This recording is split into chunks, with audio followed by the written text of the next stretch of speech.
आज मैं कक्षा 7वीं को उनके पाठ्य पुस्तक वसंत का 18वां पाठ पढ़ाने जा रही हूँ। इस पाठ का शीर्षक है संघर्ष के कारण मैं तुनक मिजाज हो गया। लिखने वाले का या इस उक्ति को कहने वाला कौन है पता है आपको? इनका नाम है प्रसिद्ध हॉकी खिलाड़ी धनराज पिल्लई। हाँ बच्चों, ये हॉकी के सुप्रसिद्ध खिलाड़ी धनराज पिल्लई जब 35 वर्ष के हो गए थे तो उनके जन्मदिन पर उनका एक साक्षात्कार विनीता पांडेय नाम की महिला ने लिया था। इस साक्षात्कार का संपादित अंश यहाँ पर दिया जा रहा है। तो चलिए आइए इस पाठ के माध्यम से हम धनराज पिल्लई के जीवन के संघर्षों के बारे में और उनकी उपलब्धियों के बारे में जानते हैं। ये साक्षात्कार संवाद के माध्यम से हो रहा है। पहले विनीता पूछती है उनसे, खिड़की पुणे की तंग गलियों से लेकर मुंबई के हीरानंदानी पवई कॉम्प्लेक्स तक आपका सफ़र बहुत लंबा और कष्टदायक रहा है।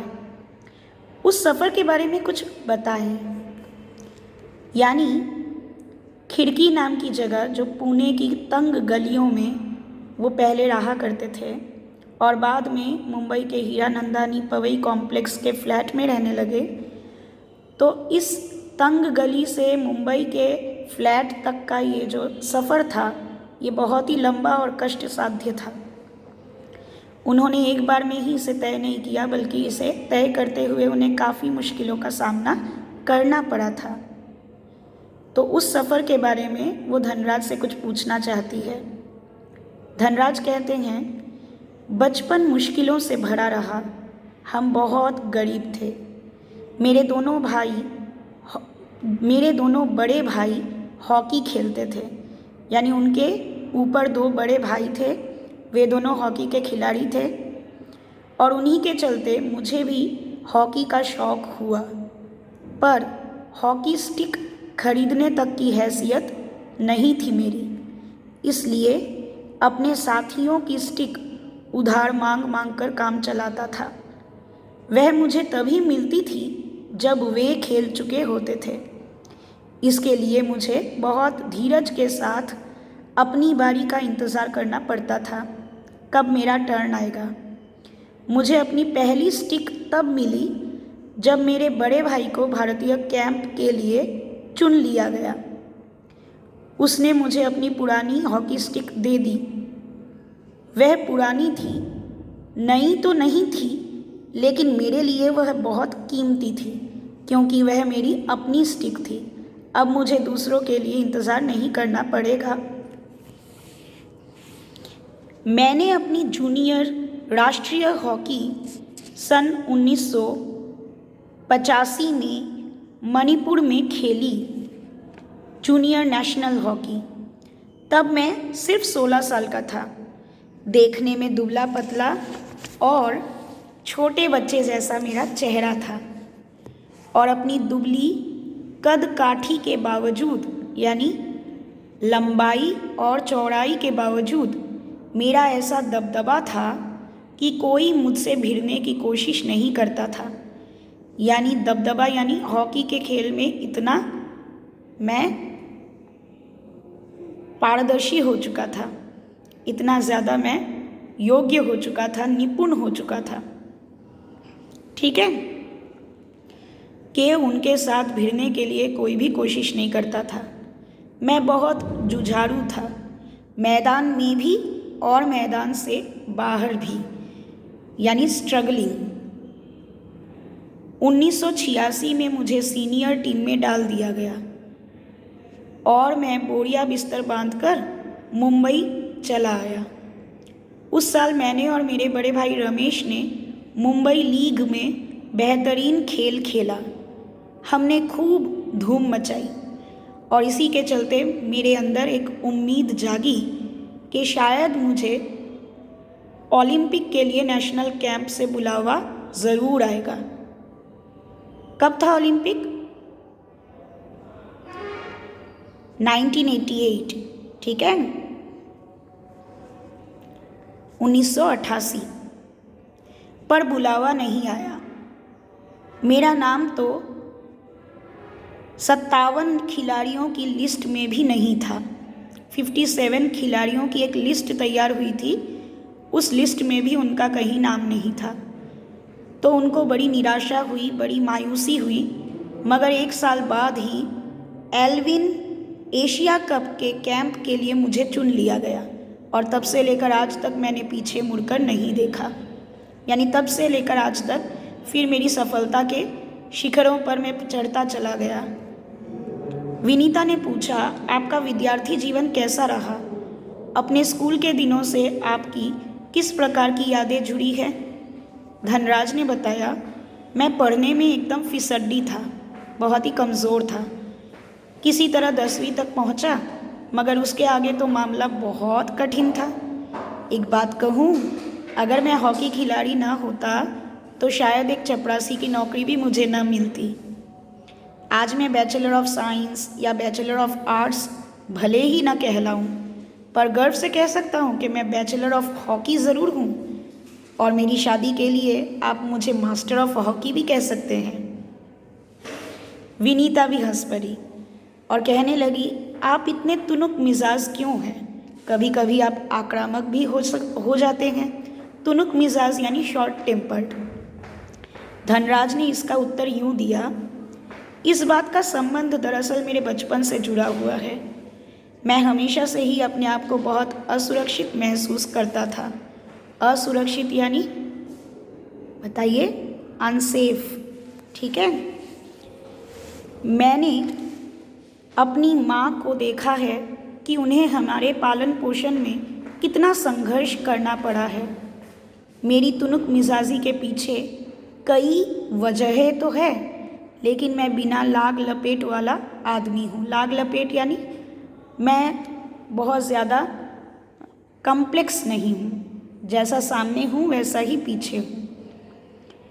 मन में जो आता है सीधे सीधे कह डालता हूँ और बाद में कई बार पछताना भी पड़ता है। मुझसे अपना गुस्सा रोका नहीं जाता और दूसरे लोगों को भी मुझे उकसाने में मज़ा आता है। मुझे ज़िंदगी में हर छोटी बड़ी चीज़ के लिए संघर्ष करना पड़ा, जूझना पड़ा, जिससे मैं चिड़चिड़ा हो गया, फ्रस्ट्रेटेड। साथ ही साथ मैं बहुत भावुक इंसान भी हूँ। बात बात पर मैं रो देता हूँ, ठीक है। संवेदनशील इंसान हूँ। मैं किसी को तकलीफ़ में नहीं देख सकता। मैं अपने दोस्तों और अपने परिवार की बहुत कद्र करता हूँ। मुझे अपनी गलतियों के लिए माफ़ी मांगने में कोई शर्म महसूस नहीं होती। यानी अगर मैं गलत हूँ तो माफ़ी मांगने से भी पीछे नहीं हटता हूँ। अब विनीता ने पूछा, आपके परिवार की आपके लिए क्या अहमियत है? धनराज ने कहा, सबसे अधिक प्रेरणा मुझे अपनी माँ से मिली। उन्होंने हम सब भाई बहनों में अच्छे संस्कार डाले, अच्छे संस्कार डालने की हमेशा कोशिश की। मैं उनके सबसे नज़दीक था। मैं चाहे भारत में रहूं या विदेशों में रहूं, रोज़ रात में सोने से पहले माँ से ज़रूर बात करता था, या अभी भी करता हूँ। मेरी माँ ने मुझे अपनी प्रसिद्धि को विनम्रता से संभालने की सीख दी है। यानी अगर मैं प्रसिद्ध हो भी जाता हूँ तो मुझे विनम्रता से काम लेना होगा, ठीक है। घमंड नहीं करना चाहिए। मेरी सबसे बड़ी भाभी, जिसका नाम है कविता, वो भी मेरे लिए माँ की तरह है और वो भी मेरे लिए प्रेरणा स्रोत रही है। अब विनीता ने पूछा, आपने सबसे पहले कृत्रिम घास पर हॉकी कब खेली? अब कृत्रिम घास यानी आर्टिफिशियल ग्रास, जिसे एस्ट्रोटर्फ कहा जाता है।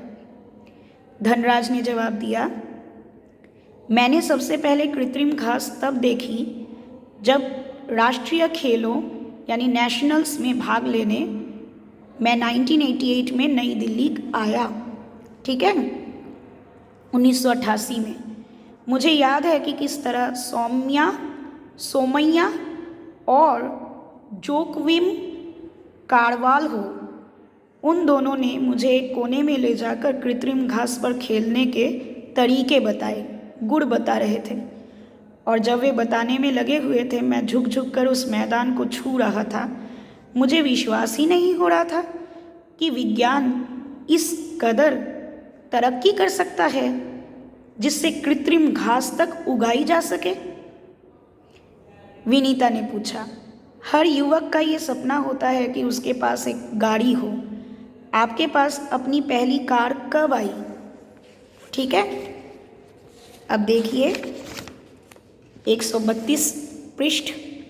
धनराज ने बताया, मेरी पहली कार एक सेकेंड हैंड अरमाडा थी जो मुझे मेरे पहले एम्प्लॉयर ने दी थी, यानी पहले मालिक ने दी थी। तब तक मैं काफ़ी नामी खिलाड़ी बन चुका था, मगर ये कोई ज़रूरी नहीं कि शोहरत पैसा साथ लेकर आए। यानी मैं नामी तो हो गया था, परंतु मेरे पास आज के खिलाड़ियों जैसा इतना पैसा नहीं था। मैं तब भी मुंबई की लोकल ट्रेनों में और बसों में सफ़र किया करता था, क्योंकि टैक्सी में चढ़ने की हैसियत मुझ में नहीं थी।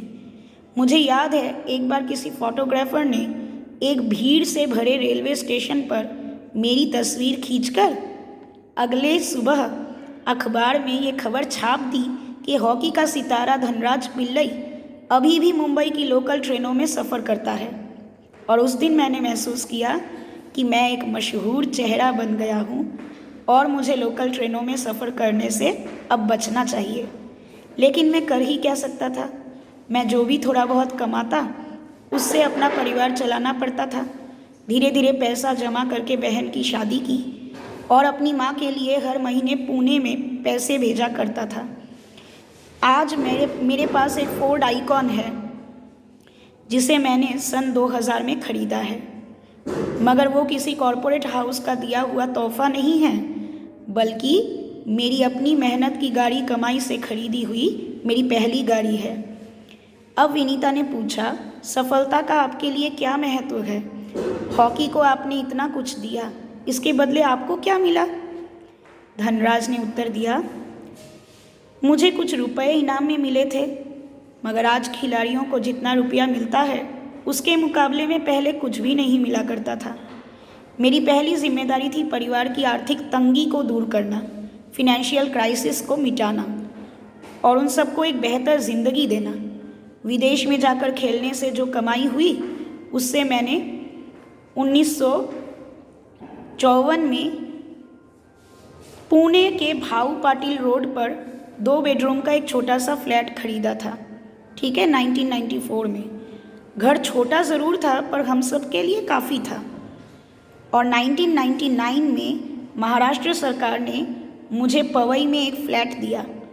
वो ऐसा घर है जिसे खरीदने की मेरी खुद की हैसियत कभी नहीं हो पाती। ये किसने दिया? महाराष्ट्र गवर्नमेंट ने, जिस फ्लैट में अभी वो रहते हैं, हीरानंदानी पवई कॉम्प्लेक्स। अब विनीता ने पूछा, सेलिब्रिटीज़ के साथ एक ही मंच पर बैठना आपको कैसा लगता है? धनराज ने जवाब दिया, बहुत अच्छा। जब हम राष्ट्रपति से मिले तब ये महसूस हुआ कि हम कितने खास हैं। हॉकी ही है जिसके चलते हर जगह मुझे प्रतिष्ठा मिली है। ठीक है, तो विनीता पांडे द्वारा लिया गया साक्षात्कार का ये एक छोटा सा अंश है। हमने आज मशहूर हॉकी के सितारे धनराज पिल्लई के 35वें जन्मदिन पर उनके साक्षात्कार को पढ़कर उनके बारे में, उनके जीवन के संघर्ष के बारे में बहुत कुछ जाना।